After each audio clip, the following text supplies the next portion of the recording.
इस टीवार चैनल में आपका स्वागत है। आज एक नया जगह के तलाश में हम निकल चुके हैं। आज का हमारा जगह है बगुरन जलपई बीच। आज बाहर का मौसम बहुत ही सुनहरा है, बहुत ही रोमांटिक भी है। हल्का बारिश हो रही है, आसमान में काली बादल छाया हुआ है और गाड़ी में हम बैठ चुके हैं। कलकत्ता से पहले काथी आना पड़ेगा, फिर काथी कोंटाई बाईपास से आपको शौला के तरफ जाना पड़ेगा। वहाँ से आप लेफ़्ट टर्न लेके पहुँच जाएंगे सागर निराला बगुआन जलपई बीच में एक रिसोर्ट में। बगुआन जलपई बीच में वही एक ही रिसोर्ट है ठहरने के लिए, हम वहीं जा रहे हैं। हमारा बुकिंग भी है वहाँ पे। चलिए चलते चलते देखते हैं ये नया जगह कैसा है, वहाँ देखने लायक भी चीज़ क्या क्या है। ठीक है, चलो देखिए एक सुनहरा समुंदर। कुछ दिन पहले मैं बौखली में गई थी। हाँ, ये जगह वैसी कुछ बौखली जैसी है, लेकिन ये पूर्व मेदिनीपुर डिस्ट्रिक्ट के अंदर काथी में बगुआन जलपई बीच है। इस बीच को ना वर्जिन बीच कहते हैं, क्योंकि देखिए पूरा बीच में कोई भी नहीं है, सिर्फ आप और आपके बाहों में आपका समुद्र। आसमान में काले बादल छाए, थोड़ी बारिश भी हो रही है।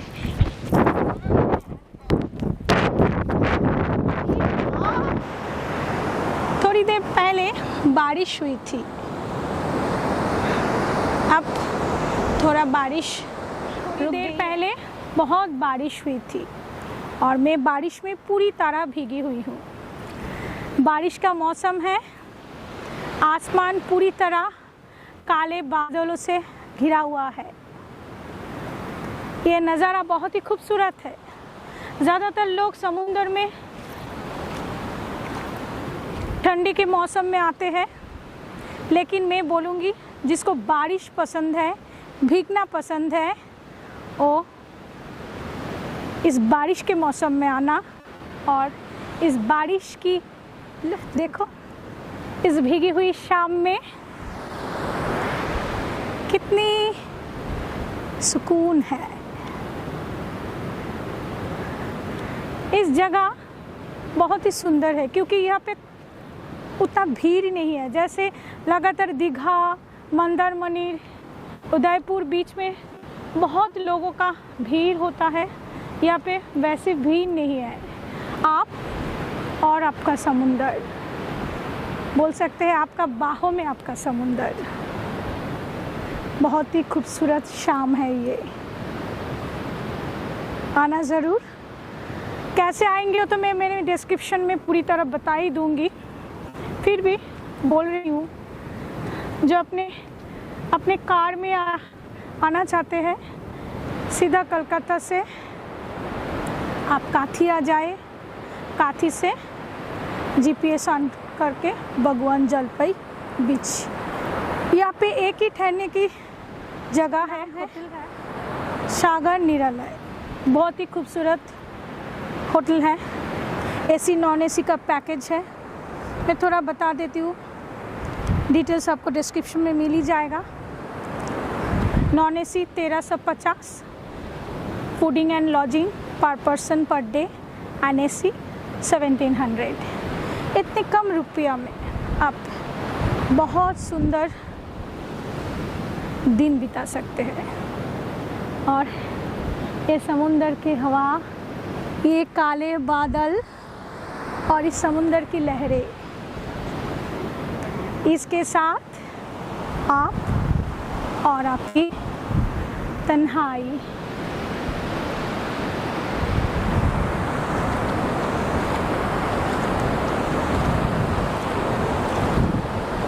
मुझे तो गाना गुनगुनाने की इच्छा हो रही है, लेकिन गले में उतना सुर नहीं है, इसलिए आप लोगों के लिए गाना तो नहीं गा सकती, लेकिन ये ज़रूर कहूँगी जिनको गाना आता है और गा सकती है, अवश्य यहाँ पे कुछ लाइन गुनगुना।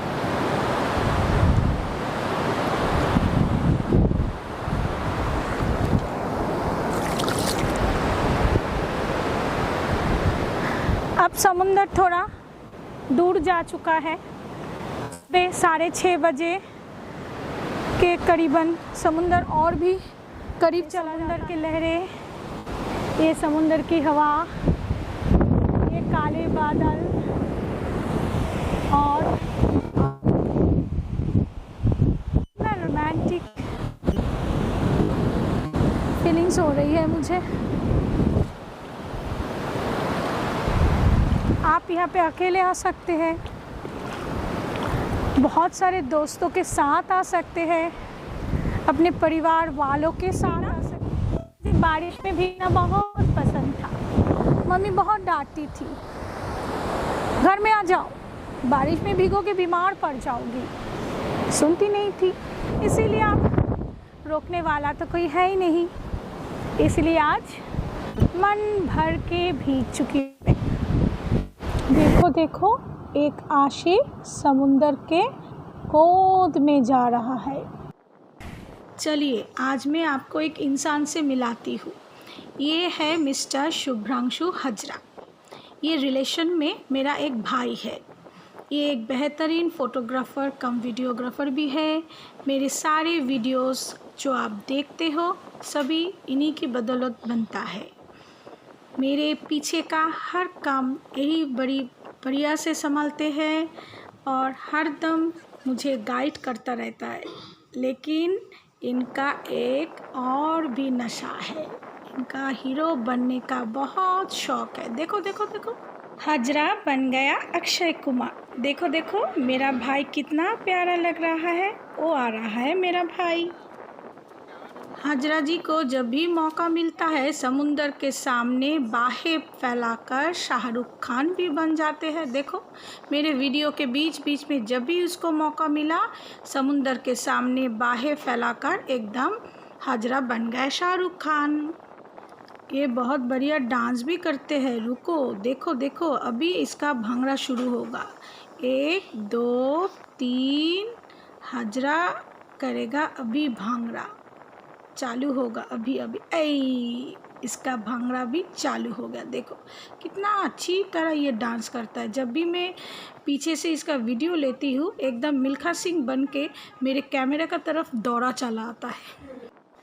थैंक यू सो मच मेरे प्यारे भैया जी, मेरे इतनी अच्छी तरह मेरे काम संभालने के लिए। थोड़ी देर पहले बारिश हो रही थी, अब बारिश रुक गई है। काले बादल चले गए और आसमान में सूरज दिखाई पड़ रही है। सूरज भी अपने घर जाने के लिए बेताब है। वो भी हमें टाटा बाय बाय कर रहा है और बोल रहा है मैं जा रही हूँ। ये देखिए बगुरन जलपई बीच से हम हमारे होटल में लौट रहे हैं। हम हमारी गाड़ी में जाने के समय गाड़ी के जो लाइट है उसमें जितना रास्ता दिखाई पड़ रहा है वही आप लोगों को दिखा रही हूँ। एक ही गाड़ी जा सकता है, ऐसी रोड है, ये मिट्टी का रोड है। पूरा बीच तक तो गाड़ी जाता नहीं है, थोड़ी दूर में ही एक जगह पे उसको छोड़ना पड़ता है, फिर पैदल ही जाना पड़ता है बीच तक।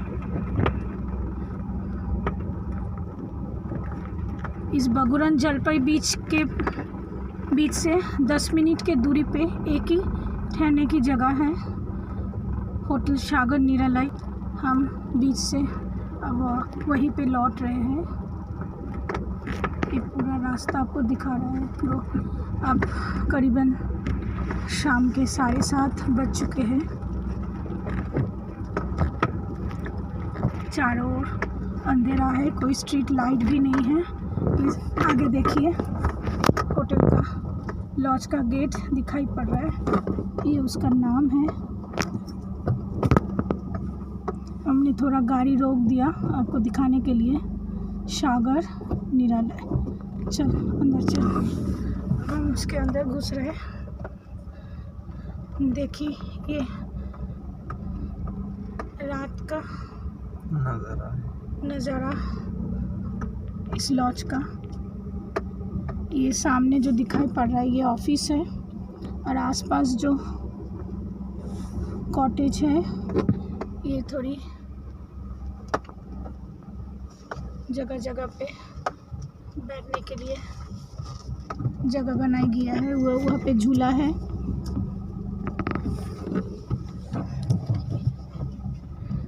ये डाइनिंग स्पेस कम ऑफिस भी है। यहाँ पे हमारे लिए शाम का चाय कोरा हमारा राह दिख रहा है।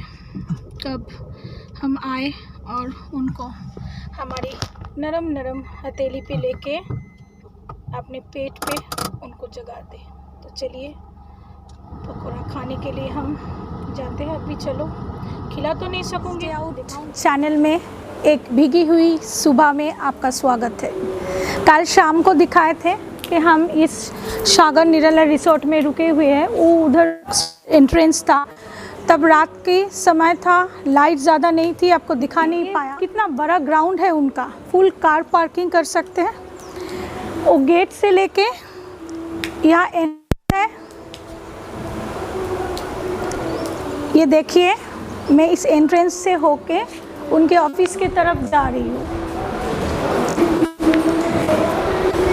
ये ऑफिस कम डाइनिंग स्पेस है, बहुत ही बढ़िया जगह है ठहरने के लिए। और सबसे पहले आपको जब आएंगे यहाँ पे एक वेलकम ड्रिंक्स मिलेगा। ये दो खूबसूरत बच्चा है, क्या नाम है तेरा? जीतू। जीतू और तेरा मानस, इधर आ। ये दोनों को दिखाई पड़ेंगे। बहुत ही अच्छा बच्चा है, बहुत ही अच्छी तरह गेस्ट लोगों का देखभाल करता है। मैं तो फिदा हो गई हूँ, आप ज़रूर आना, ठीक है? आ जाओ। ये ऑफिस है। भैया आपका नाम क्या है? क्या नाम है भैया आपका? स्वपन। ये स्वपन डोले साहब है। आप यहाँ के मैनेजर हो? या ये यहाँ के मैनेजर साहब है। ये भी बहुत अच्छे हैं, बहुत कम बोलते हैं लेकिन बहुत अच्छे भी हैं और उनके बीच बीच में जो हंसी देती है वो तो लाजवाब है। आप यहाँ पे आओगे चेकिंग करना, ठीक है? यहाँ पे ऊपर कमरा है और थोड़ा कॉटेज भी है यहाँ पे। इनका पैकेज सिस्टम बहुत ही बढ़िया है। नॉन AC 1350 है ना, और AC 1700। इसके अलावा आप अलग से रूम, अलग से फूड पैकेज भी ले सकते हो। फ़ोन नंबर बताइए। 9434012200। ये एक रिसोर्ट है मिस्टर सुभाष चंद्र भुइयां का। उनसे मेरा फ़ोन पे बात हुई है। वो भी बड़े बढ़िया इंसान हैं। आप फ़ोन पे उनसे ये बुकिंग कर सकते हैं। गूगल पे या नेट बैंकिंग में एक टोकन मनी देके ये बुकिंग हो जाता है। फिर आप यहाँ पे आएंगे तो आपको इतना खूबसूरत दिन बिताने को मिलेगा, मैं बता नहीं सकती। यहाँ पे और भी लोग हैं। आपका नाम क्या है भैया? आप यहाँ पे क्या करते हो? बिजनेस करते हो, ओके। आ जाओ। इनका किचन देख सकते हैं आपका थोड़ा, ठीक है? इनका खाना, किचन तो एक प्राइवेट जगह होते हैं, वहाँ पे सब अलाउड नहीं होता, लेकिन इनका खाना तो बहुत ही बढ़िया है। इतना अच्छा है, मुझे तो लग रहा था 2-3 रुक जाऊँ, लेकिन क्या करूँ, घर में भी जाना है, इसलिए आज चेकआउट कर रहे हैं हम। बहुत ही बढ़िया जगह है, आप ज़रूर आए और इस जगह का लुत्फ़ उठाइए। और बीच तो मैं कल आपको दिखाई चुकी हूँ। बारिश का मौसम में ज़रूर आना, क्योंकि हर लोग चाहते हैं सूखा मौसम का लुत्फ़ उठाना, लेकिन बारिश का मौसम का भी एक ब्यूटी अलग होता है। कल मैं भीग चुकी थी, उसका मज़ा ही अलग है। हाँ, बारिश का मौसम में हमारा वीडियो करना, फ़ोटोग्राफी, इसमें दिक्कत आती ज़रूर है, लेकिन बारिश का मौसम में जो खूबसूरत व्यू आपको नेचर का मिलता है वो किसी और मौसम में नहीं मिलेगा। और यहाँ पे जो एक ख़ास बात है, इतना बड़े बड़े स्वान आपको दिखने के मिलेगा। जब एंट्री लोगे ना, पैक पैक पैक करते हुए बहुत सारे स्वान यहाँ से गुज़रता होगा। वो नज़ारा भी बहुत ही बढ़िया है, ठीक है? चलो आज हम यहाँ से निकल के हिजली की तरफ जाएंगे, फिर वहाँ जाके फिर आपसे मुलाकात होगी। Bye bye. एक भीगी हुई सुबह आपके साथ शातिश डे और चैनल में चलते रहना, आपके लिए इतना ही काफ़ी। जो बड़े बड़े स्वान के बारे में बोल रहे थे ना, ये है देखिए, सुबह का नज़ारा कितना सुंदर है। ये पॉक पॉक करते हुए कितना अच्छा लग रहा है। एक ग्राउंड में देखिए वहाँ पे झूला है, अब झूले में झूल सकते हो। ये बैठने की जगह है, यहाँ पे आपको ब्रेकफास्ट, आप चाहो तो ब्रेकफास्ट और लंच आपको इस जगह में प्रोवाइड भी करते हो ये लोग। देखो इनका आवाज़ सुनो। हाँ हाँ, तेरी पिक्चर ले रहे हैं, पोज देना, इधर देखना, मुझे बता रहा है मेरे पिक्चर लो पिक्चर लो। तस्वीर खींचने में तो सबको ही अच्छा लगता है, इंसान हो या जानवर। और ये तो पक्षी है। हम रिसोर्ट से अपनी गाड़ी में निकल चुके हैं। कल रात को ये जगह समुंदर बीच से निकलते वक्त, जो आते वक्त रिसोर्ट में जो रास्ता पड़ता है वो दिखाए थे।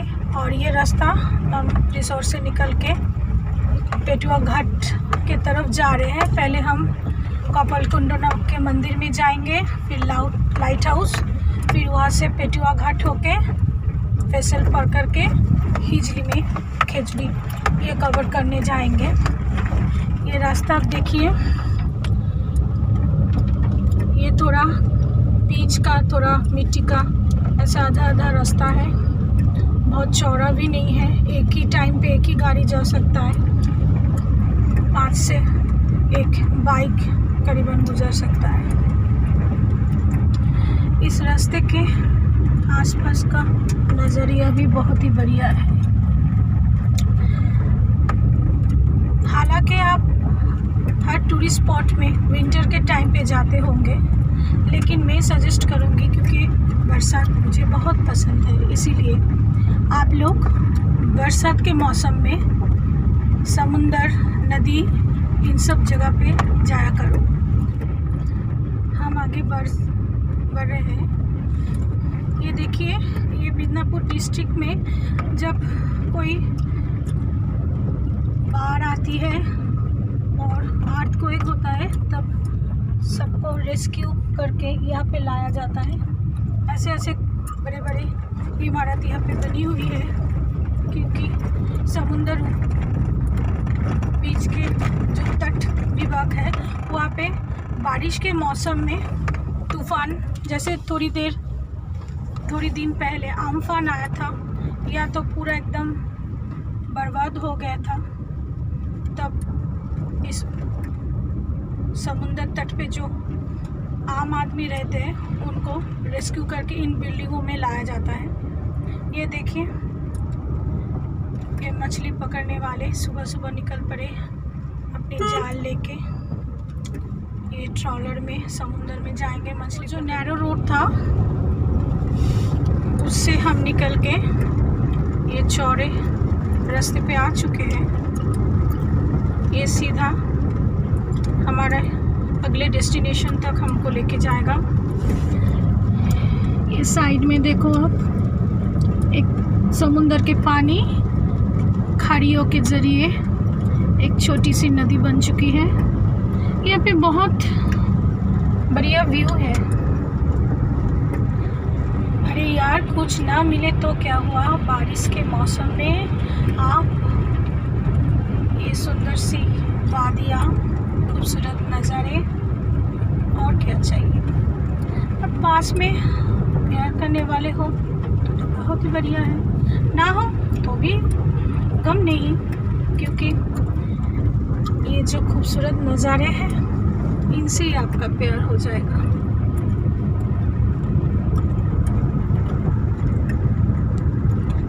तो चलिए मेरे साथ थोड़ी देर बाद फिर आते हैं।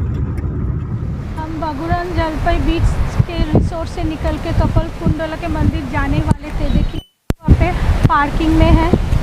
ये जाने के रोड पे ही ऐसा ऊंची जगह हमको दिखाई पड़ा, लगा इस ऊंची जगह के ऊपर है क्या।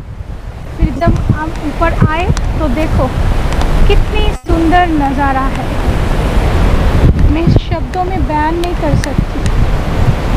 ये इतनी खूबसूरत जगह है।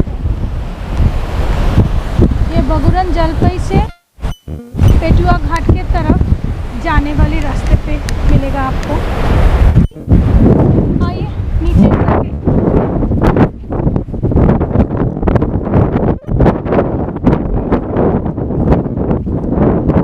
यहाँ पे ऐसे नीचे जा सकते हो।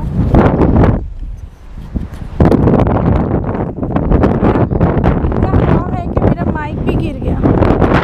चलिए मैं नीचे उतर रही हूँ, आप देखो।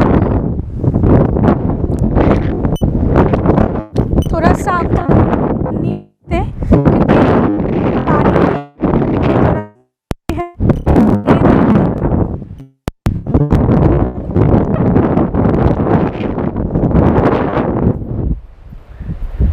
आओ दिखाते हैं।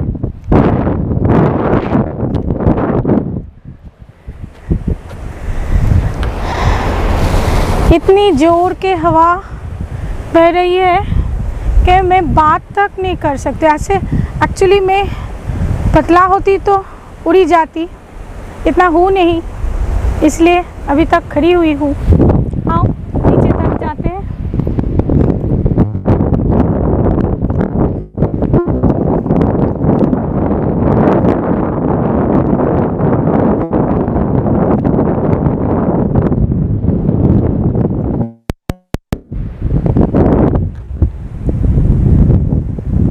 समुंदर के बहुत पास आ गए हैं हम। कितनी सुंदर जगह, देखिए यहाँ से समुंदर कितनी अच्छी तरह दिखाई पड़ रही है। समुंदर की लहरें आपके तरफ दौड़ा चला रहा है और बोल रहा है, आ जाओ तुम मेरी बाहों में। सबसे गुजारिश करूँगी एक बार बारिश के मौसम में आए।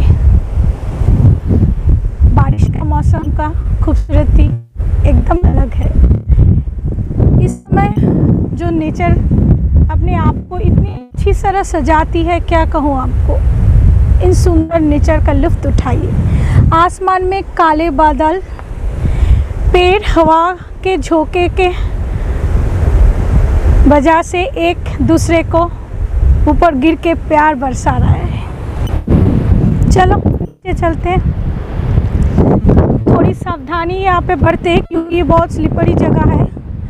और नीचे कैसे जाऊँ मैं? और नीचे जाने के लिए रास्ता तो है ही नहीं, और नीचे नहीं ले जा सकती आपको, क्योंकि नीचे लेके जाने की कोशिश भी करूँगी तो मैं शायद ऊपर ही चली जाऊँगी, क्योंकि आगे से सीढ़ी है नहीं। हाँ, जो लड़के लोग आएंगे वो है अपनी पैर बिछा के एक जंप मार के जा ही सकते हैं। मैं ऐसा कोशिश नहीं करूँगी, क्योंकि आप लोगों को और भी जगह दिखानी है।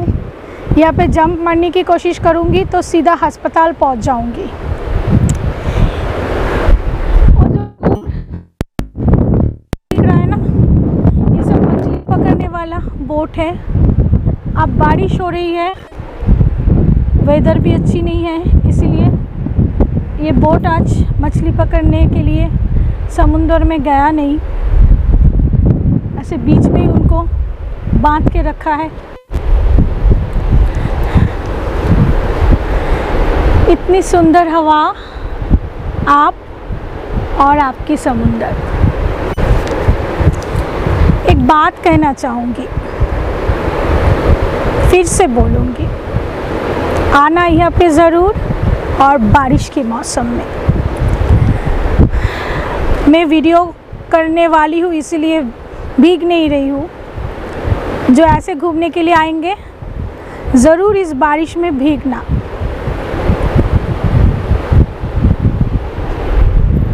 एक नशीली सुबह है, नशीली रात तो आपने सुना ही होगा। बरसात के मौसम में सुबह भी नशीली होती है। देखो समुंदर में जो सफ़ेद लहर दिख रही है, ऐसा लग नहीं रहा है आपको पुकार रहा है, आ जाओ मेरी बाहों में। अपने फैमिली को लेके, अब अकेले दोस्तों के साथ ज़रूर यहाँ पे आना।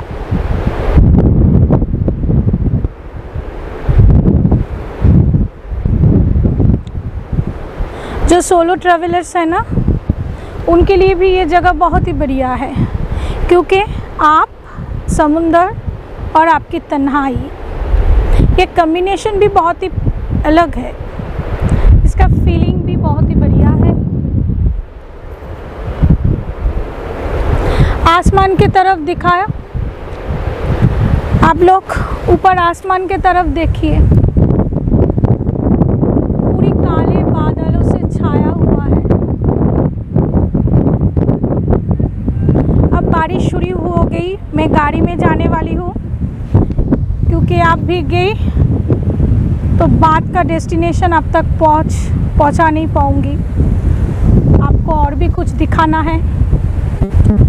चलते चलते जितना भी खूबसूरत जगह है आपको ज़रूर दिखाऊंगी, और ये फिर बताऊंगी।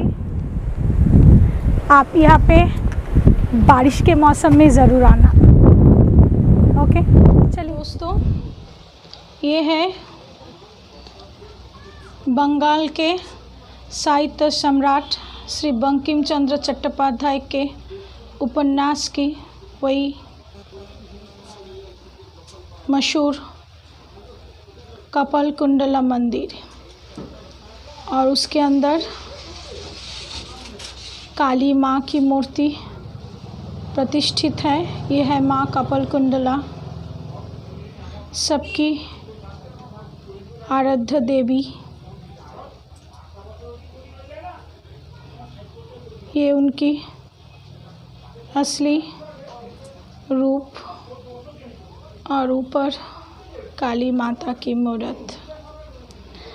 हम माँ के पास सबके लिए दुआ मांग रहे हैं। माँ, सबको शांति दो, सबको अच्छा रखो। माँ के पास अपनी मनोकामना बोलते हुए हम आगे मेदिनीपुर के काथी के अंदर दरियापुर ग्राम पंचायत के अंदर माँ कपालकुंडला का काली मंदिर, जो पश्चिम बंगाल के मशहूर साहित्य सम्राट श्री बंकिम चंद्र चट्टोपाध्याय के एक मशहूर उपन्यास में जिस मंदिर का जिक्र किया गया था, ये वही काली माता की मंदिर है, माँ कपालकुंडला की काली मंदिर।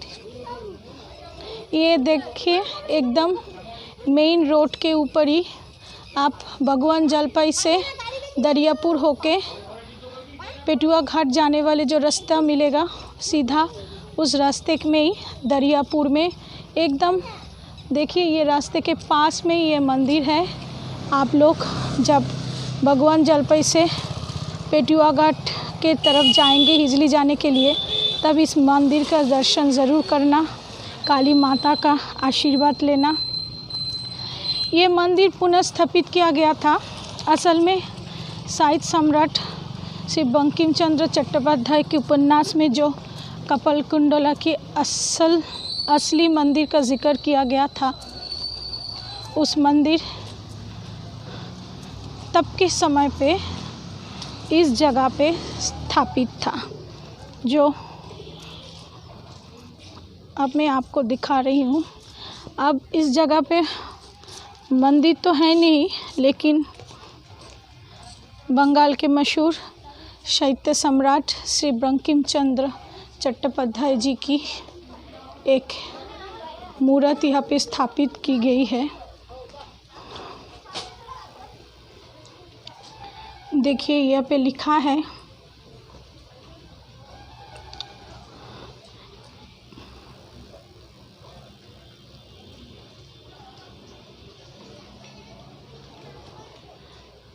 (1317) में डॉक्टर निमाई साधन बसु ने इस मूर्त का प्रतिष्ठा किया था, और यहाँ पे वो असली मंदिर था। यह पूर्व मेदिनीपुर के काथी के अंदर दरियापुर ग्राम पंचायत के अधीन ये जगह है। आसपास का नज़ारा भी बहुत बढ़िया है। ये हमारा गाड़ी पार्क किया गया है। ये पास से रास्ता जा रहा है। ठीक है, हम आगे बढ़ते हैं। कपालकुंडला मंदिर के थोड़े आगे जाते ही मिलेगा दरियापुर लाइट हाउस। 1968 में इस लाइट हाउस का स्थापना किया गया था और इसके अंदर जो लैंप है वो असल में पेट्रोलियम वेपर बर्नर है। बहुत ही अजीब है ना दोस्तों। हम पेटुआ घाट पहुंच गए हैं। कपालकुंडला मंदिर से जो सीधा रास्ता जाता है उस रास्ते से सीधा आना है, फिर वहाँ से लेफ़्ट टर्न लेके सीधा आओगे तो रास्ता इस पेटुआ घाट पे समाप्त होता है। घाट के उस पार 4 व्हीलर का पार्किंग है, एकदम इस घाट के करीबी है। और जो 2 व्हीलर लेके आएंगे, देखिए ये 2 व्हीलर सीधा ये वेसल के अंदर घुस अब ले सकते हैं। वेसल के अंदर इस 2 व्हीलर को अंदर लेके आप 2 व्हीलर लेके उस पार जा सकोगे। हम इस जलधारा 57 वेसल के अंदर बैठ गई। उस पर जाने के लिए हम पेटुआ घाट से इस वेसल पार करके उस पार हिजली और खजूरी जाएंगे।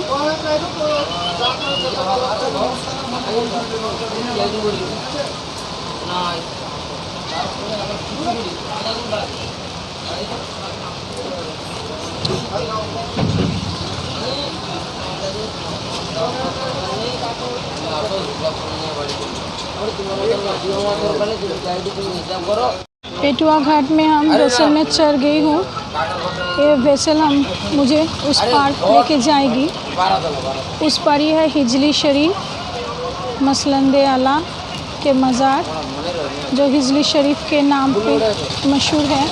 हिजली बीच और खजूरी, जहाँ पे भारतवर्ष का निर्माण किया गया पहला पोस्ट ऑफिस, अभी तक उसका निशान मौजूद है, वो देखेंगे हम लोग। मैं वेसल के अंदर बैठ गई हूँ। ये पेटुआ घाट आना बहुत ही आसान है। आप भगवान जलपाई से जो रास्ता सीधा लाइट हाउस की तरफ आता है,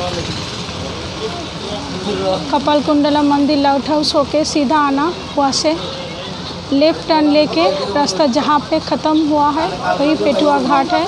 एकदम घाट के नज़दीक 4 व्हीलर का पार्किंग का बहुत ही बढ़िया व्यवस्था है। और जो 2 व्हीलर लेके आएंगे, देखो ये घाट होके सीधा वेसल के अंदर 2 व्हीलर आप लेके जा सकोगे। मैं इस वेसल में जिस वेसल में मैं बैठ चुकी हूँ उसका नाम है जलधारा 57। हर वेसल का एक सुंदर नाम होता है। यह है पेटुआ घाट का समुंदर का नज़ारा।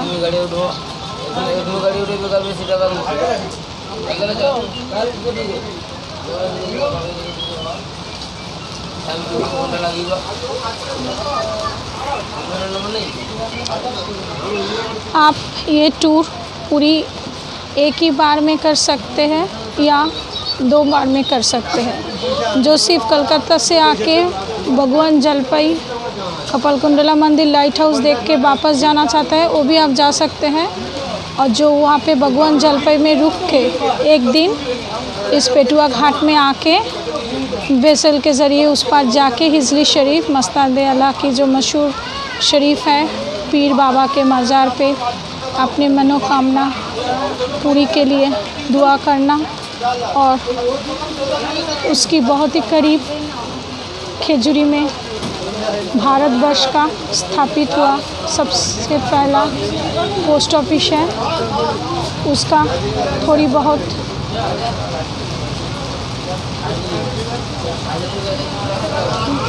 इमारत अभी भी मौजूद है, उसको देखना। फिर वहाँ से फिर वेसल पार करके इस पेटुआ घाट में लौट के अपने गाड़ी से वापस जा सकते हैं आप। जो लोग गाड़ी से नहीं आएंगे वो बगुवन जलपई से टोटो लेके सीधा पेटुआ घाट आ सकते हैं, या से वेसल पार करके हिजली जा सकते हैं। हिजली घाट पे आपको दोबारा टोटो बुकिंग करने के लिए मिलेगा। एकदम आप जो जगह जाने वाले हैं उस जगह के लिए टोटो बुक कर लेना और पूरी जगह घूम के फिर लौट के आ सकते हैं। देखो हमारा वेसल छोड़ चुकी है।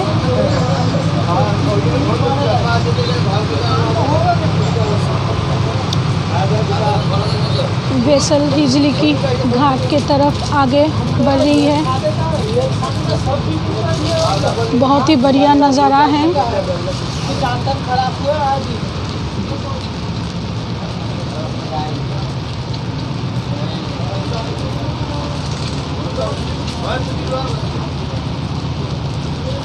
मैं पहले भी कह चुकी हूँ, फिर दोबारा दोहरा रही हूँ, ज़रूर बारिश के मौसम में आना।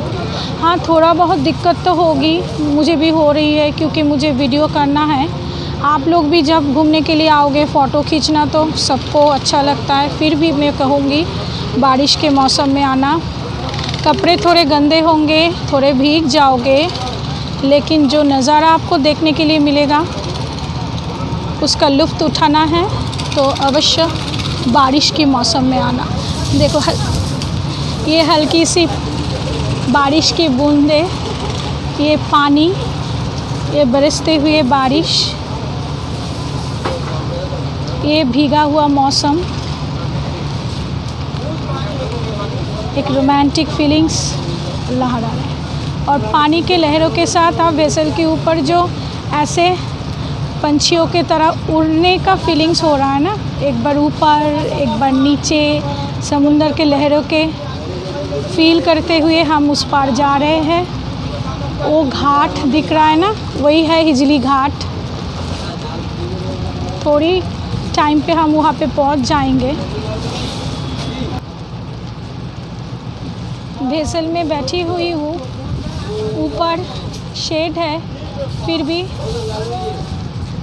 चारों ओर से बारिश की छींटें मुझे पूरी तरह एकदम पानी पानी कर रही है।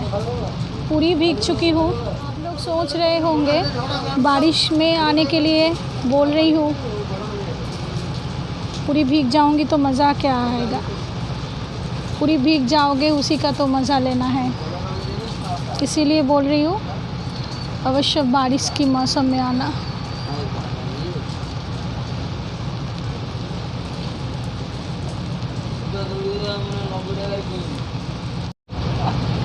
थोड़ी देर में हिजली घाट में हम पहुंच जाएंगे।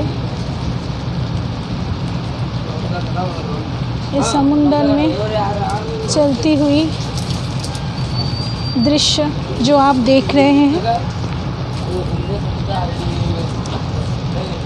ये नज़ारा भी बहुत ही बढ़िया है।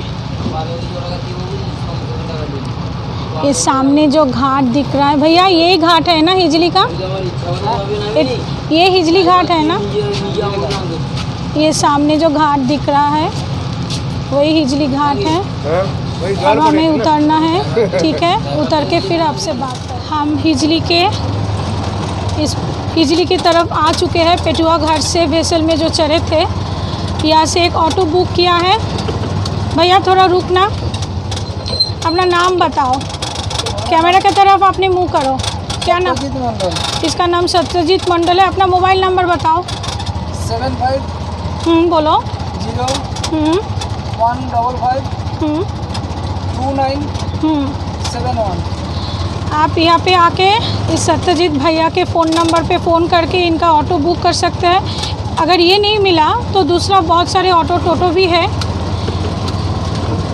ये हमें हिजली खेजड़ी ये सब घुमा के फिर हिजली घाट पे लेके आएगा। पहले 500 मांगा था, मैंने 400 में रफ़ा किया है। अब जब आओगे तब के टाइम पे जैसे बुकिंग का सिस्टम होगा आप बुक कर लेना। अब बुक नहीं करोगे, अब इधर से ऑटो लेके वहाँ तक जा सकते हैं, फिर ऑटो लेके आ भी सकते हैं, लेकिन बुक कर लेंगे तो आपका गाड़ी में आना जाने का जो टेंशन है वो पूरा आपका दिमाग पे नहीं रहेगा, आप आराम से घूम सकोगे। ये जो सामने का रास्ता है मैं दिखा रही हूँ। पहले आपसे माफ़ी मांग लेती हूँ, इतना बारिश हो रही है इसीलिए मैं मेरा DSLR कैमरा नहीं निकल सकी, मोबाइल में ही वीडियो कर रही हूँ, तो शायद वीडियो और पिक्चर क्वालिटी उतना अच्छी नहीं। लोग बोलते हैं इस पीर बाबा के मज़ार में जो आते हैं खाली हाथ नहीं लौटते हैं। देखते हैं, हम भी आए हैं कुछ मांगने के लिए बाबा के मज़ार पे। अगर मेरा मन्नत पूरी होती है तो आपको ज़रूर बताऊंगी। आप लोगों भी मन में विश्वास लेके इस मज़ार पे आना, पूरी श्रद्धा से बाबा के पास अपनी मन्नत मांगना। एक बात कहना चाहूँगी, ये मज़ार में हिंदू मुसलमान सब धर्म के लोग अलाउड है। सब धर्मों के लोग अपने नियमों से यहाँ पे पीर बाबा के मज़ार में चादर चढ़ा सकते हैं, अपना मन्नत मांग सकते हैं। सबके लिए इनका द्वार खुला हुआ है। थोड़ी आगे बढ़ते हैं, फिर आप लोगों से बात करेंगे, ठीक है। हिजली शरीफ चमत्कार का एक स्थान जो अपने गौरवशाली ऐतिहासिक अतीत को संरक्षित करने का प्रयास कर रहा है। मसलंद आला या हिजली शरीफ मज़ार की दरगाह बंगाल के इस हिस्से में ज़रूरतमंदों की इच्छाओं को पूरा करने के लिए व्यापक रूप से जानी जाती है, लेकिन इस जगह की जुड़ी हुई इतिहास के बारे में कम ही लोग जानते हैं, जो 15वीं से 18वीं सदी तक फैला हुआ है। पश्चिम बंगाल के पूर्व मिदनापुर जिले का कोंटाई उपमंडल में रसूलपुर नदी के पूर्व तट पर स्थित एक विस्तृत क्षेत्र हिजली का 300 साल पुराना इतिहास है। लोकप्रिय रूप से हिजली शरीफ दरगाह या तीर्थ स्थान के लिए सजाया जाता है, जहां आध्यात्मिक चमत्कार होने के लिए ये जगह जानी जाती है। परिसर में प्रवेश करते ही मस्जिद का प्रवेश द्वार बाईं ओर है। ये उस खंड की ओर जाता है जहां आप नल के पानी के नीचे अपने हाथ और पैर धो सकते हैं और फिर प्रार्थना कक्ष में मस्जिद के आगे बढ़ सकते हैं। अंदर एक विशाल प्राचीन पेड़ का तना हुआ जगह है जहाँ पे एक बड़ा बोर्ड लगाया गया है जिसमें मस्जिद के नाम, निबंध में वर्ष और संत की पुण्यतिथि में उत्सव जो होते हैं उनके बारे में बताया गया है। मस्जिद की वास्तुकला बहुत ही सरल और परिचित है। आगे बढ़ते हुए 3 से 4 खादिम या पीर बाबा के सेवायत समिति के सदस्य जो मस्जिद के परिचालन कमेटी में है और मस्जिद का देखभाल करते हैं, वो एक उच्च स्थान पे एक उच्च मंच पे बैठते हैं। जो आगंतुक या भक्त संत के प्रसाद और अन्य भक्ति प्रसाद चढ़ाना चाहते हैं, उन्हें पहले उनको बताना होगा और वो उसी के अनुसार कार्य करेंगे। दाहिनी ओर या मस्जिद के ठीक सामने की ओर खुले आसमान के नीचे एक सुंदर सी उच्च स्थान पे बाबा साहेब मसलंद आला की पवित्र मकबरा है। खादिमों को छोड़ के किसी को भी उस उच्च स्थान पे उठना मना है और बाबा के मकबरे के ऊपर चादर चढ़ाने की भी किसी को अनुमति नहीं है। सिर्फ खादिमों को अनुमति है, वो वहाँ पे जाके जो चादर चढ़ाना चाहते हैं उनकी चादर वो अपनी हाथ से वहाँ पे जाके चढ़ा देते हैं। और नीचे खड़ा हुआ आगंतुक रोशनी करते हैं और अगरबत्ती को मकबरे के पास इमारत के अंदर रखते हैं और बाड़ के माध्यम से गुलाब जल उस मकबरे के ऊपर छिड़कते हैं। जबकि एक खादिम वहाँ पे तब मकबरे के ऊपर उस आगंतुक का लाया हुआ चादर चढ़ाते हैं और रखते हैं। यहाँ पे जो चादर चढ़ाने आते हैं वो ये पूरी प्रक्रिया देख सकते हैं, प्रार्थना कर सकते हैं और कामना कर सकते हैं। वहाँ पे खड़े हो सकते हैं और आसपास बैठ भी सकते हैं। बाहर निकलने से पहले आप अंदर बैठे खादिमों से प्रसाद का एक हिस्सा इकट्ठा कर सकते हैं। ये बहुत शांतिपूर्वक होते हैं और आप यहाँ पे बैठकर जब तक चाहे प्रार्थना कर सकते हैं। मस्जिद और दरगाह के अंदर फोटोग्राफी और वीडियोग्राफी अलाउड नहीं है। सभी जाति और धर्मों के लोग यहाँ पे आते हैं और ये माना जाता है कोई भी इंसान यहाँ पे आके मसलंद आला और पीर बाबा के मज़ार पे जो भी मांगते हैं उसकी वो मनोकामना अवश्य पूरी होती है। पीर बाबा उस मसलंद आला किसी को भी खाली हाथ नहीं लौटाते हैं। उनके प्रार्थना वो अब सभी सुनते हैं और उनकी इच्छाओं अब सभी वो पूरा करते हैं। जैसे ही आप मस्जिद से बाहर आएंगे आप एक पेड़ के तने के नीचे ज़मीन पर एक लोहे का खंभा लगभग 3.5 फीट ऊंचाई है उसकी आराम करते हुए देख सकते हैं। ये मसलंद आला के प्यारे भाई सिकंदर खान का था। प्रचलित मान्यता के अनुसार इस खंभा को कोई भी इंसान एक ही बार में उठा सकता है और इस पेड़ के आसपास वो इसको कंधे पे लेके घूम सकते हैं तो उसकी हर मनोकामना पूरा होता है। ये आदमी इस खंभे को लेके इस पेड़ के चारों ओर 3 से 4 चक्कर लगा के फिर इस खंभे को पेड़ के नीचे रख के अपने प्रार्थना कर रहा है और ये माना जाता है कि ऐसे करने से सबकी प्रार्थना अवश्य पूरी होता है। आगे बढ़ते हुए आप मस्जिद के बगल में एक छोटा सा कुंड देख सकते हैं। ऐसा कहा जाता है कि इस कुंड का इस्तेमाल मसलंद आला द्वारा किया जाता था और पीर बाबा ने एक बार मक्का से पवित्र जमजम के पानी को इस कुंड के पानी से मिला दिया था। यहाँ पे जो भी इंसान आते हैं वो इस कुंड के पवित्र चमत्कारी पानी के प्रति काफ़ी उनका आस्था दिखाते हैं और इस कुंड का पानी वो सब लोग बोतलों में भर के ले जाते हैं। कहा जाता है कोई भी शुभ काम में इस पानी को छिड़कने से वो काम पूरा होता है और जो बीमार होते हैं उनके ऊपर भी इस पानी को छिड़कने से वो एकदम स्वस्थ हो जाते हैं। अब जब मस्जिद से निकलोगे तब आसपास बहुत ही गरीब लोग बैठा हुआ आप देख सकते हैं। आपका मन में इच्छा हो तो अवश्य इस गरीब आदमियों को थोड़ा थोड़ा दान आप कर सकते हैं, थोड़े पैसे दे सकते हैं, उनके लिए थोड़ा खाना खरीद के भी उनको दे सकते हैं। अगर आप ये करेंगे तो अवश्य मसलंद आला के इस मस्जिद पे आपका आना सफल होगा। आज हम बैठे हैं इस मस्जिद का परिचालन कमेटी का सेक्रेटरी शेख अंसरुद्दीन मियाँ। मैंने उनसे इस मस्जिद के ऐतिहासिक जो कहानी है उनके बारे में बहुत कुछ जाना है। उन्होंने बोला ये मस्जिद करीबन 900 से 1000 साल पुराना है और किसने इस मस्जिद को बनाया था वो किसी को भी पता नहीं है। 12 भूइयाँ के समय से ये मस्जिद बना हुआ है। वो जिस स्थान पे बैठा हुआ है माना जाता है कि मसलंद आला पीर बाबा वहीं पे बैठ के अपना जो साधना है वो करते थे। उन्होंने बताया करीबन 1000 साल पहले पीर बाबा यहाँ पे आके बसवास शुरू किया था। तब यहाँ पे जंगल थे और यहाँ का पूरा जंगल साफ करके यहाँ पे शहर बनाया और ख़ुद इस शहर में बसने लगे।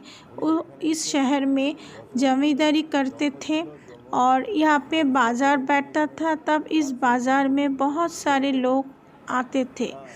तब मसलंद आला और पीर बाबा ने यहाँ पे अल्लाह के साधना शुरू किया। कुछ ही दिन में वो अपने साधना में सिद्धि लाभ किया। उनके साथ उनके 3 स्त्री और 2 भांजे रहते थे। उनकी 3 स्त्रियों में एक थी राजा की लड़की, एक थी तेली की लड़की और एक थी सेवायत की लड़की। मस्जिद के भीतर मज़ार शरीफ में पहला है पीर बाबा, फिर उनके बाद है उनके परिवार वालों की कब्र, जिनके ऊपर पहले पीर बाबा के ऊपर चादर चढ़ाया जाता है, फिर उनके परिवार वालों के ऊपर चादर चढ़ाया जाता है।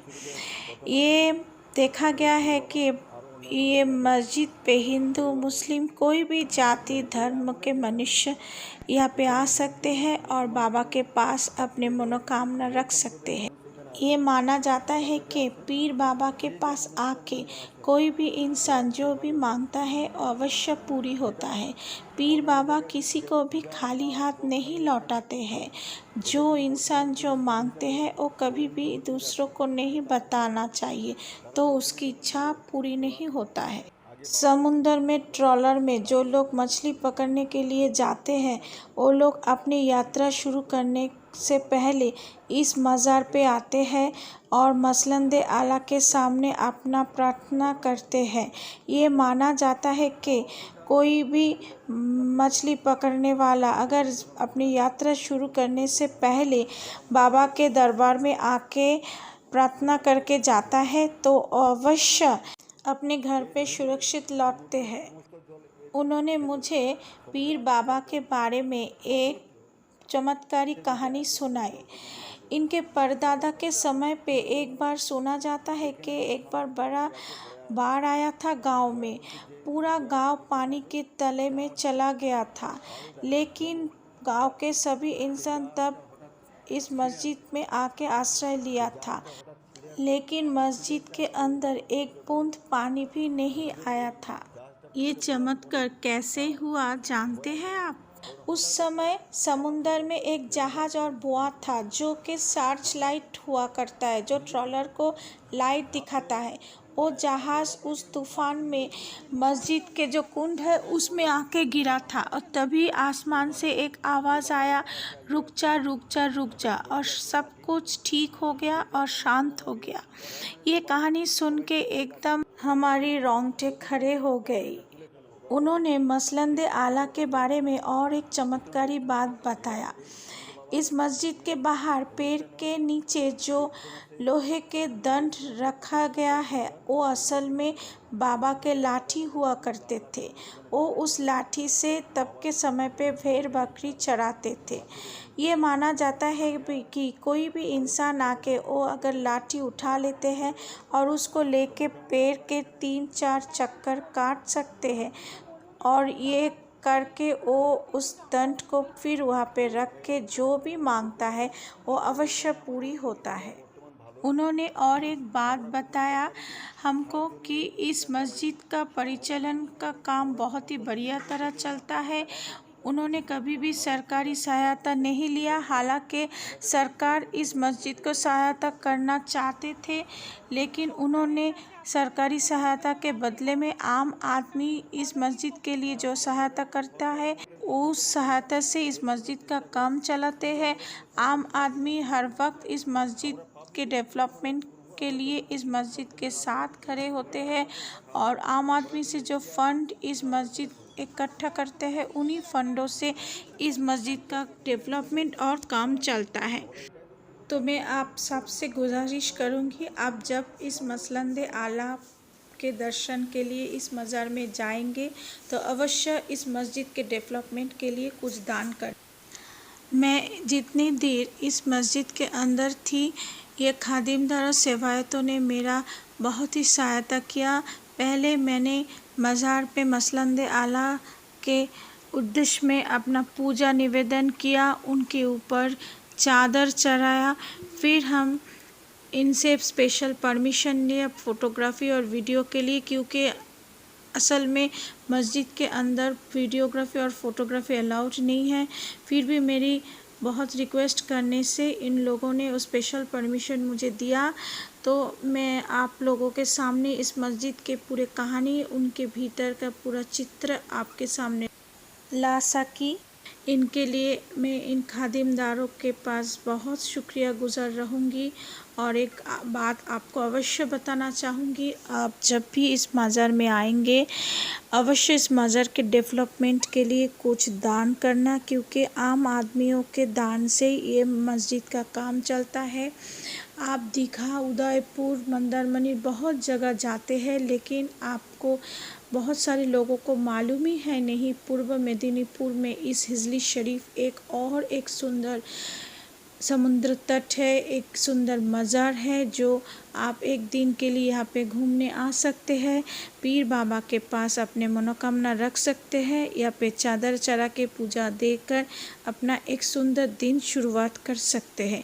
इसलिए मैं सबको बताऊंगी, आप एक बार अवश्य इस हिजली शरीफ में आना, इस मसलंद आला के पास अपने मनोकामना के लिए पूजा देना, और इस मस्जिद के ही पीछे हिजली के जो समुद्र तट है, जिसको वर्जिन बीच भी बोलते हैं, वहाँ पे जाना। वहाँ के सौंदर्य बहुत ही खूबसूरत है, आप एक दिन बहुत सुंदर से बिता सकते हैं। और एक बात और भी बताऊंगी, यहाँ पे जो भी आएंगे अवश्य मंदिर के डेवलपमेंट के लिए कुछ दान दे, क्योंकि आम आदमी के दान से इस मस्जिद का काम चलता। ये मंदिर के और एक सेवायत है, इनके नाम इनके मुँह से सुनिए। हमारा नाम से हिदायत मियाँ। उन्होंने भी मुझे इस मस्जिद के बारे में बहुत सारे बात बताया, और ये भी बताया कि ये मस्जिद एक ही रात में निर्माण हुआ था। तभी एक और दूसरा परिचालन कमेटी का सदस्य आया, वो आगे का कहानी हमें बताया। मेरा नाम है शेख मुजम्मिल मियाँ, मैं यहाँ का खादिमदार का लड़का हूँ। यहाँ का जो परिचालना करता है, जो इनका जो कमेटी का सेक्रेटरी का नाम है शेख अंसारुद्दीन मियाँ, इसका सभापति का नाम है शेख मुजीबुल्लाह मियाँ। यहाँ सब परिचालना करता है। यहाँ पे कितने सेवायत और खादिम? यहाँ का सेवायत है 70 आदमी है। और यहाँ पे हर समय आदमी भीड़ भाड़ रहता है। मैं जब भी आती हूँ यहाँ पे 4 सेवायत हर वक्त उपस्थित रहता है। 4 सेवायत उपस्थित रहता है। ये देखा है मैंने, इसलिए बोला। हर टाइम 4 सेवायत उपस्थित रहता है। वो मतलब एक महीना अंतर एक रोटेशन करके आते हैं। यहाँ का दरगाह है जो 800 साल अगली का है, ये ऐतिहासिक नज़ीर है। यहाँ हम लोगों का इधर बहुत सारा आदमी आता है, मतलब हर राष्ट्रों का आदमी आता है, जैसे बिहार का आता है, बांग्लादेश का आता है, दिल्ली का आता है, बॉम्बे से आता है, हर राज्य से यहाँ पूरी आदमी आता है जियारत करने के लिए, बाबा का दर्शन करने के लिए। तो यहाँ पे जो दर्शन करता है उसका मनोकामना पूर्ण होता है। जो जिस चीज़ बाबा के सामने मांगते हैं वो पूरा उसको मिल जाता है, पूरा हो जाता है। और एक बात है, यहाँ का वैशिष्ट है, यहाँ का जो बाबा का हाथ का लिखा एक पत्थर है। अच्छा। और पत्थर धो के अगर पानी पिएगा कोई भी, उसका रोग बीमारी जितना है सब। वो कहाँ पे है? मस्जिद का अंदर है। मस्जिद का अंदर है वो। तो हम जा सकते हैं? नहीं, आप नहीं जा सकते। ठीक ना, कोई लेडीज़ नहीं ढुक सकता, जो भी है जेंट्स है। और यहाँ जो बीमारी आदमी जो रहता है, जिसका बीमारी, मेरा भाई जा सकता है जो आया है? ठीक है, आपको एक पत्थर धोआ पानी दिला देंगे। वो पत्थर धोआ पानी आपको दे देंगे। यहाँ पर आता है आदमी, बहुत सारा आदमी आता है जो डॉक्टर के पास अच्छा नहीं होता है, यहाँ आके उपवास देता है, उत्ता देता है, उसका बीमारी पूरा ठीक हो जाता है। अल्लाह का रहमत से सब ठीक है। ये करिश्मा ऊपर वाला ही है, इनका दुआ से हो जाता है। उन्होंने बताया था कि ये मस्जिद अपने आप ही बना है, एक किसी रात ने में नहीं बना है। इसका थोड़ा इसका एक ही रात में मस्जिद, बाबा का मस्जिद और मज़ार और पुकुर एक ही रात में हुआ है। हम लोग सुन के आ रहे हैं, हम लोगों का पास इसका मस्जिद भी है, बहुत सारा किताब लिखा हुआ है, बहुत सा फारसी भाषा में लिखा हुआ है। तो मतलब यहाँ इसका पहला मार्च करने का पहला सप्ताह शनिवार इसका उरूस होता है, और उसमें लाखों करोड़ों आदमी यहाँ पे धर्मेश्वर सुनने के लिए आते हैं। यहाँ सबसे ज़्यादा इसका जो उरूस है, उरूस में ज़्यादा लोग आते हैं। कब होता है वो? तो मार्च महीने का 1 तारीख, माने मार्च महीने का पहला सप्ताह शनिवार। अच्छा, मार्च महीने के पहले जो शनिवार आता है वही शनिवार में। उस दिन ये आपका, उस दिन का महत्व क्या है, थोड़ी बताइए। उस दिन का मर्तबा यहाँ है, तो बहुत सारा आलिम लोग आते हैं यहाँ, उलमा लोग आते हैं यहाँ आके, यहाँ औज महफिल करता है। तो जाति निर्विशेष से सब जाति का आदमी है यहाँ आके, हिंदू मुस्लिम हर जाति का, हिंदू मुस्लिम सिख ईसाई सब, कोई भी आ सकता है बाबा के मज़ार में आके यहाँ पे उनका जो माने वाज नसीहत करता है उनको सुनते हैं। अच्छा, और यहाँ का एक मर्तबा और भी है, उरूस का दिन, उरूस का दिन अगर लाखों करोड़ों आदमी, कोई अगर कोई बिछड़ जाता है तो अपना को मिल जाता है। अच्छा, ऐसा ये भी एक करिश्मा है। ये भी एक करिश्मा है। कोई अभी तक खोया नहीं है। यहाँ पे आके हर कोई अपने वो मिल जाता है, अपने आप मैंने जो अपने बिछड़ गया है उनको मिल ही जाता है। वाह, ठीक है भैया। हाँ ठीक है। बहुत मैं यहाँ का खादिमदार का लड़का हूँ। अच्छा, आपका नाम बताइए। मेरा नाम है शेख मुजम्मिल मियाँ। मैं हिजली दरगाह का खादिमदार का लड़का हूँ। मेरा अब्बा का नाम है शेख मुजम्मिल मियाँ। अरे ये भाई लोग जो बैठे हैं, ये मेरा अपना भाई है। ठीक है, फिर आएंगे। नमस्कार है, इनके सामने ये सब दुकान है। ये देखिए, ये गेट के अंदर आप घुसने के बाद ही ये सारे दुकान आपको दिखने के लिए मिलेगा। ये जो भाई लोग हैं बहुत ही अच्छे हैं। किसी भी एक दुकान पे आप जाओ, वहाँ से जो लेना है आप ले लो। मैं बाहर, जो गेट के बाहर है, इस दुकान से लिया है। अंदर भी और 3 दुकान है, सभी दुकान अच्छा है और एक ही दाम पे चीज़ मिलता है। यहाँ के सब भाइयों की व्यवहार बहुत ही अच्छा है। ये आपको बहुत ही हेल्प करता है और अच्छी तरह आपको गाइड भी कर देता है। पूजा देने के लिए चादर और सामग्री भी मिलता है। यहाँ में जितने भाई और दादा लोग हैं बहुत ही अच्छे हैं, बहुत अच्छी तरह मुझे गाइड किया है, मुझे कुछ दिक्कत भी नहीं हुआ। आपका नाम क्या है? रिंकू मियाँ। ये रिंकू मियाँ है। सबके दुकान में मैं बारी बारी जाऊंगी। आपका नाम क्या है? रिंकू मियाँ। रिंकू मियाँ, ये दुकान रिंकू मियाँ जी के है। आपका नाम क्या है? शेख अनामुल हक मियाँ। अच्छा, सब आपका दुकान है यहाँ पे? अच्छा, ठीक है। सब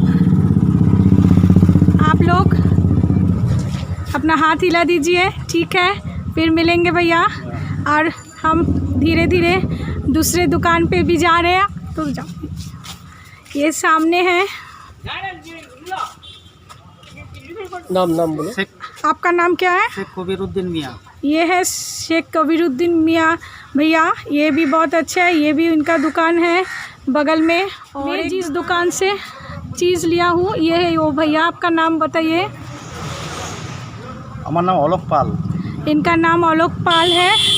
मैं इस गेट का एकदम बाहर ही सीधा जो दुकान दिख रहा है ना, ये उनका दुकान है। हम उस दुकान के तरफ जा रहे हैं। बाहर भी दुकान है, अंदर भी है। आप कहीं से भी सामग्री ले सकते हैं। ये भैया बहुत ही अच्छे हैं, मुझे पूरी तरह गाइड किया है दादा ने, इसीलिए मैं बहुत अच्छी तरह अंदर जाके वीडियो कर पाई और अच्छे से बाबा के मज़ार पे चादर भी चढ़ाया। मज़ार से ठीक उल्टी तरफ ही एक मंदिर है। इस कौन सी भगवान का मंदिर है? ये गाम देवी है, शीतला देवी। ये शीतला माँ के मंदिर है। मैंने अंदर सुना है जब भी कोई मछली पकड़ने के लिए ट्रॉलर समुंदर में जाता है, इस मंदिर और बाबा के मज़ार मस्जिद पे दोनों जगह अपनी प्रार्थना, अपनी मंगल के लिए कामना करके निकलते हैं और एकदम अच्छी तरह लौट के घर आ जाते हैं। आप भी यहाँ पे आइए, इस मज़ार में अपने मन में जो इच्छा है बाबा के दरबार में आओ, बाबा के पास अपने मनोकामना की प्रार्थना करो, आपका प्रार्थना अवश्य पूरी होगा। ये मज़ार इसीलिए इतना मशहूर है, यहाँ से कोई भी खाली हाथ नहीं लौटा है। जो भी आया है बाबा ने उसके हाथ, उसके गोद, उसके जीवन पूरी तरह से भर दिया है।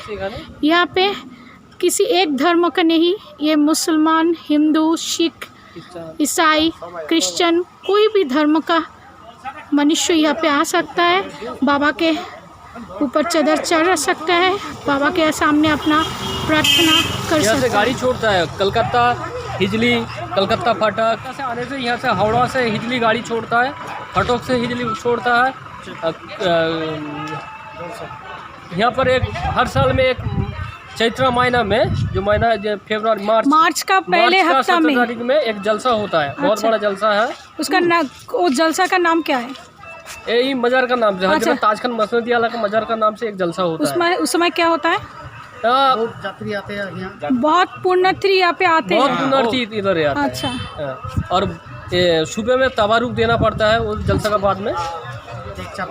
ठीक है, चलिए। आप, मैं जिस दादा के दुकान में गया था उस दुकान में लौट रही हूँ। जाने के समय पैसा थोड़े दे के गए थे, अब पूरा पैसा दे के प्रसाद लेके जाएंगे। ये उनकी बेटी है? उनकी बेटी है। क्या नाम है बेटी तुम्हारा? शांतना पाल। ये दादा का बेटी है, शांतना पाल। दादा थोड़ी देर के लिए घर पे गए हैं बेटी को बैठा के। ठीक है, मैं भी यहाँ से प्रसाद लेके। हिजली शरीफ से निकलते ही सामने एक मंदिर भी है। ये माँ शीतला जी के मंदिर है। समुंदर में जो भी इंसान ट्रॉलर में मछली पकड़ने के लिए जाते हैं, वो जाने से पहले हिजली शरीफ में जैसे पूजा देने के लिए आते हैं, फिर वहाँ से निकल के इस मंदिर में भी वो लोग पूजा देते हैं, फिर मछली पकड़ने के लिए समुंदर में जाते हैं। हिजली शरीफ के अंदर एक बड़ा मैदान जैसा है, आप वहाँ पे बैठ सकते हैं और थोड़े देर के लिए विश्राम भी कर सकते हैं। हिजली शरीफ के बाद हम खेजूरी की तरफ जा रहे हैं। यहाँ से करीबन 1 घंटा लगेगा। सामने ऑटो से जाते हुए जो नज़ारे में आपको नज़ारा दिखा रहे हैं। हम हिजली शरीफ के बाद फिर से ऑटो में बैठ गए और खेजूरी के इंडिया के पहले पोस्ट ऑफिस, जो उसका कुछ टूटा फूटा इमारत अभी भी वहाँ पे है, वो दिखाने के लिए हम हिजरी पार्क में जा रहे हैं। ये आगे का रास्ता बहुत एवर खबर है, अच्छा नहीं है रास्ता। हाँ, ख़राब चीज़ में भी एक अच्छी चीज़ होती है, आप डांस करते करते जाओगे। हालांकि अच्छे रास्ते पे तो आप बैठे हुए जाते हो, थोड़ा वर्कआउट भी हो जाएगा। जितना मैं अब डांस कर रही हूँ, 500 ग्राम तो मेरा वज़न आज कम ही जाए। बैठे बैठे वर्कआउट खराब नहीं है,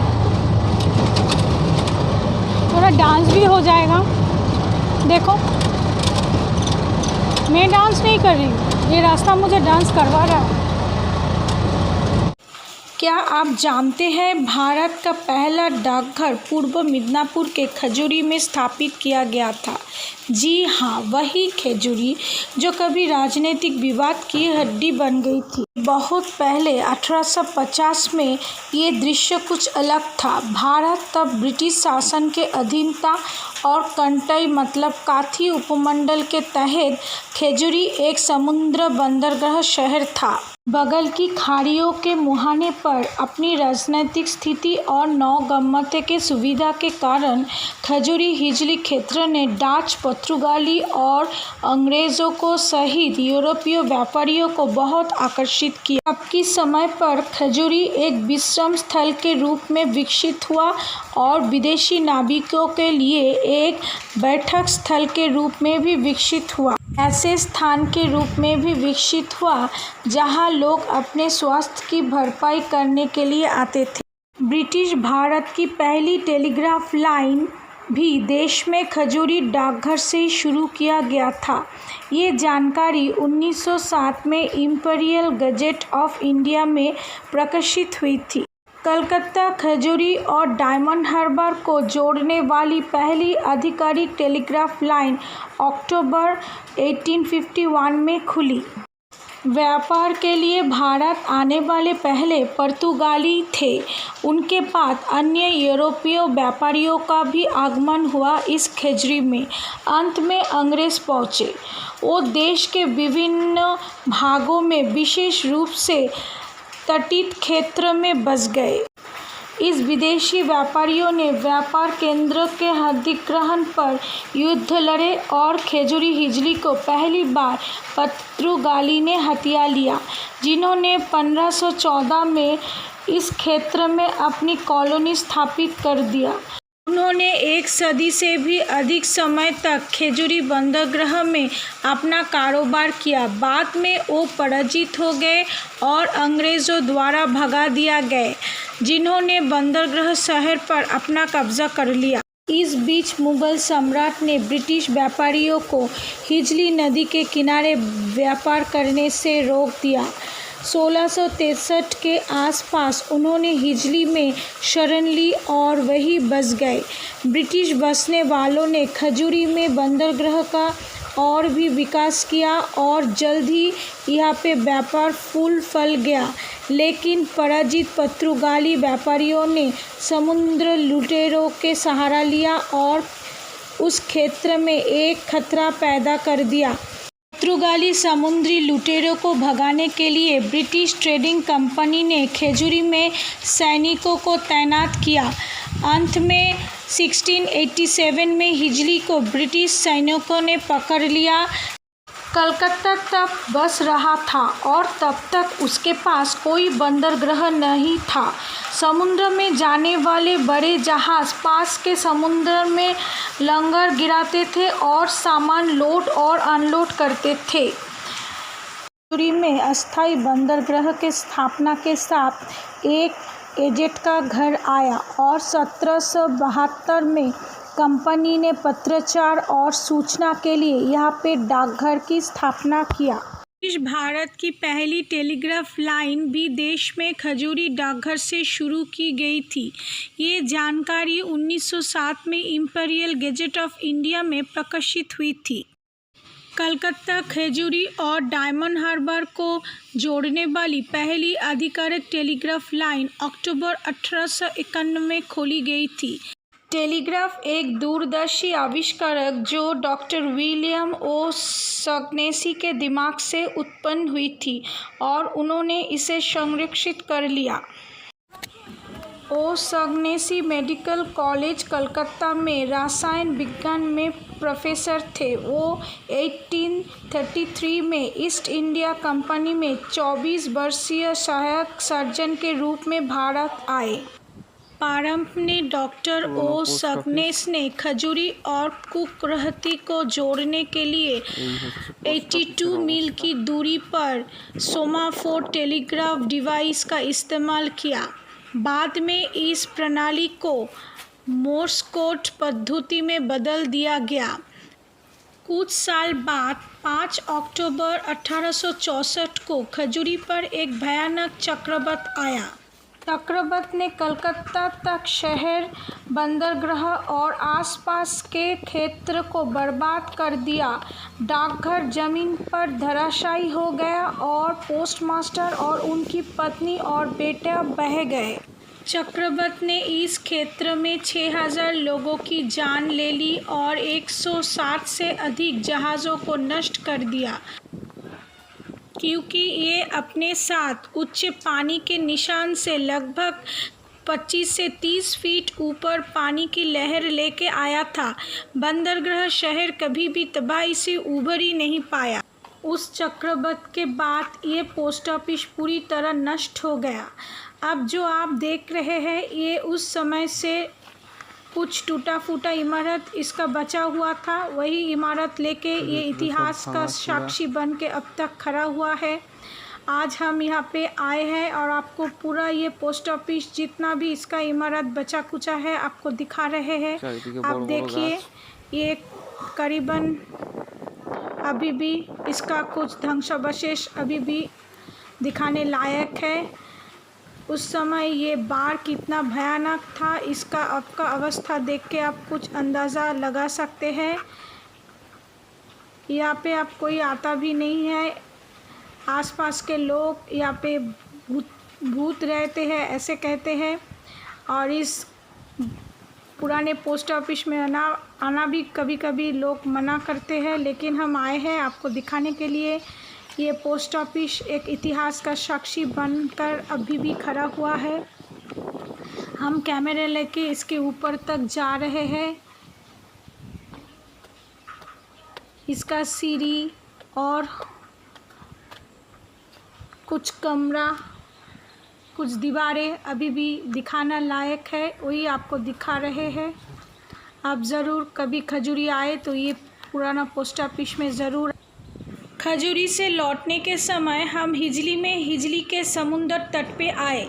हम हिजली शरीफ के दर्शन के बाद तुरंत खजूरी के लिए निकल गए थे, क्योंकि तब हम पुराने डाकघर देखने के लिए जल्दी में थे, इसीलिए तब हम इस हिजली के समुंदर तट पे नहीं आ सके। लौटने के समय एक आदमी ने हमको बोला कि हिजली शरीफ के पीछे ही हिजली का समुंदर तट है जो बहुत एक खूबसूरत जगह है।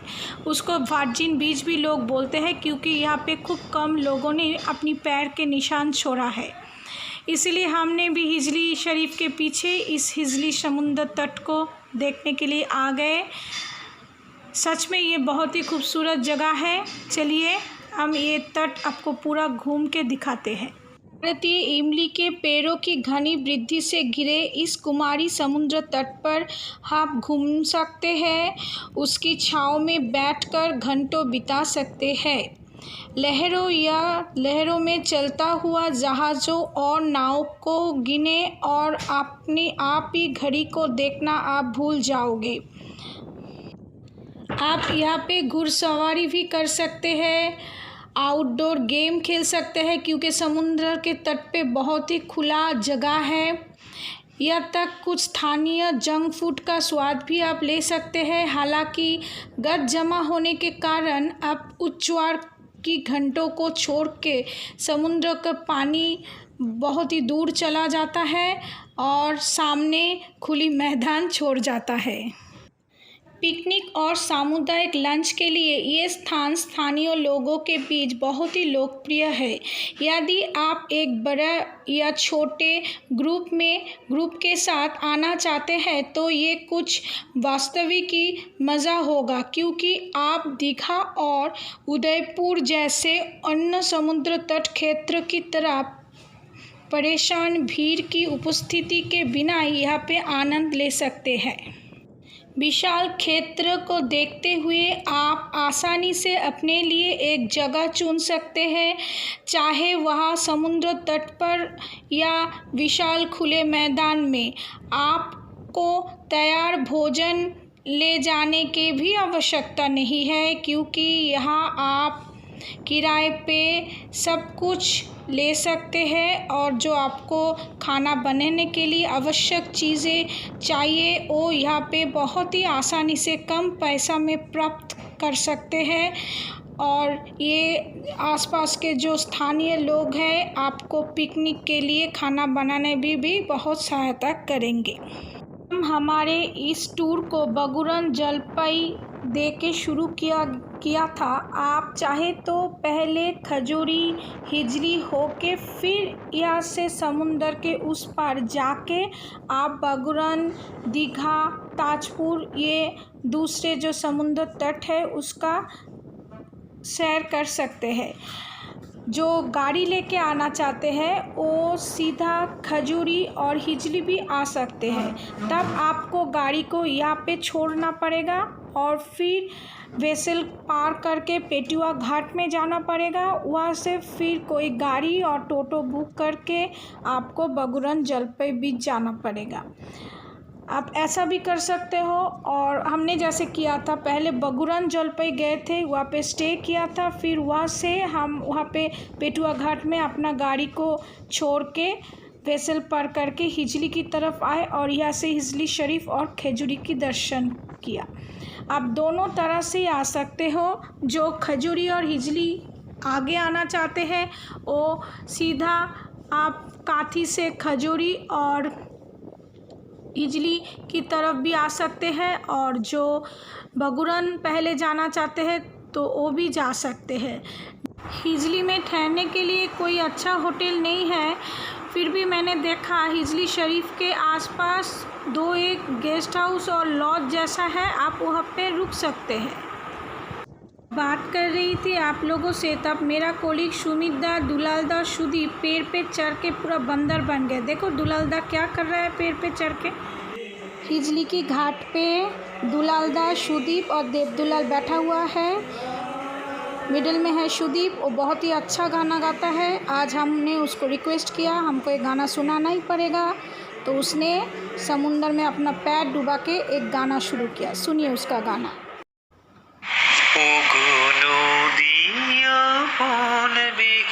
পাগল পারা আমি স্তব্ধ চাপার তোর গন্ধ ভরে তন্দ্রাহারা ওগো নদিয়া কোন বেগে পাগল পারা আমি সদা অচল থাকি গভীর চলা গোপন রাখি আমি সদা অচল থাকি গভীর চলা গোপন রাখি আমার চলা নবীন পাতায় আমার চলা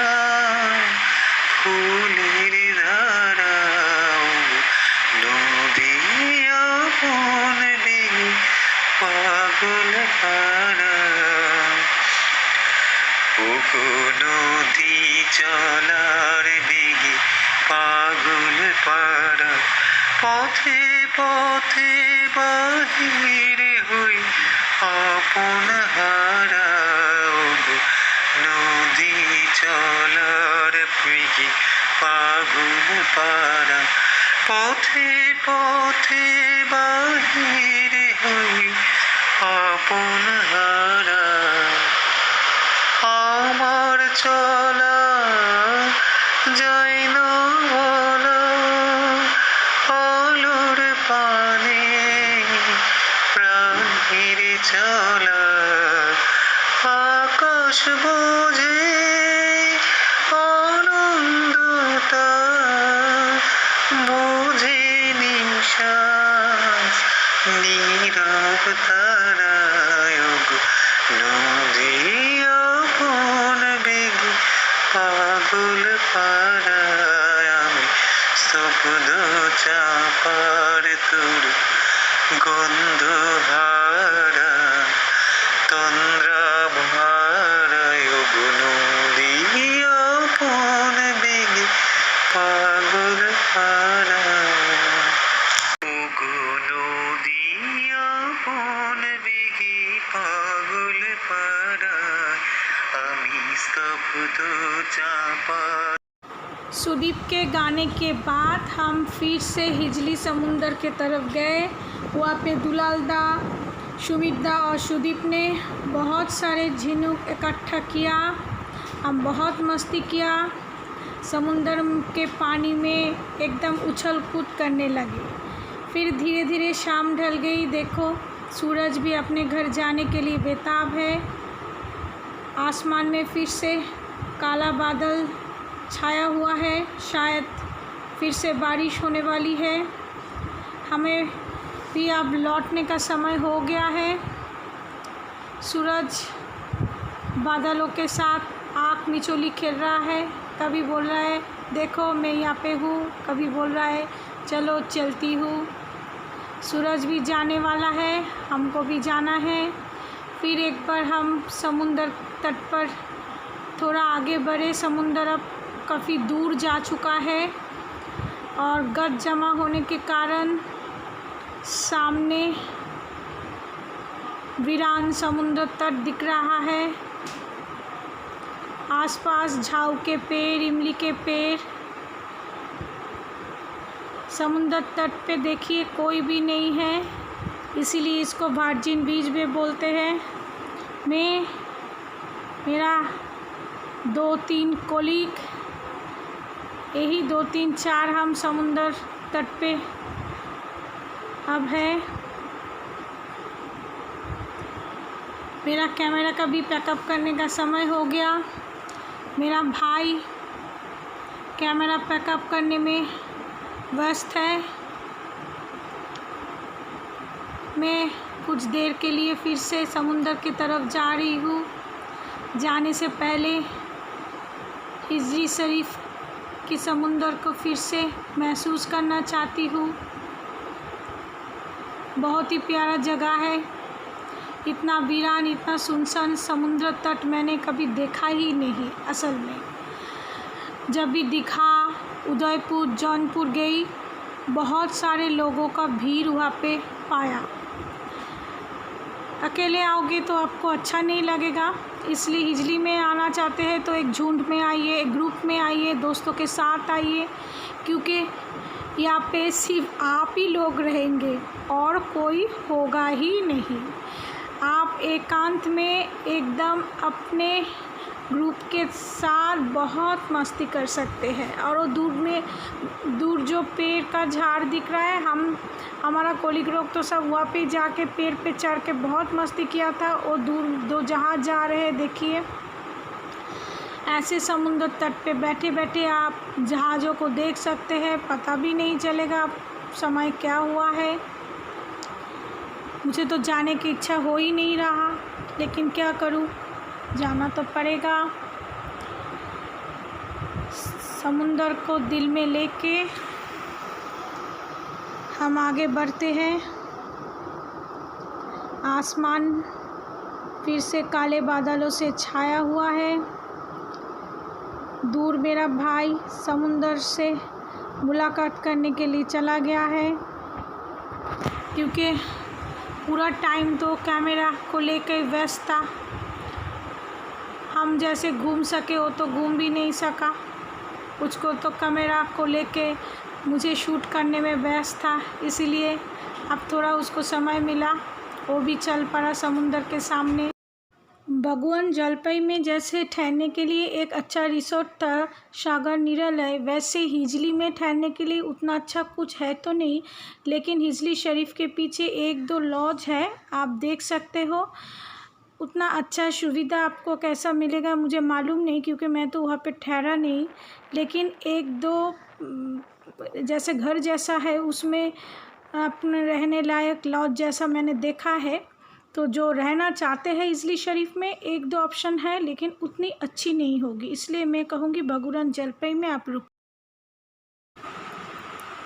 एक भीगी हुई शाम के साथ शुरू किया था, एक भीगी हुई शाम के साथ ही समाप्त करेंगे।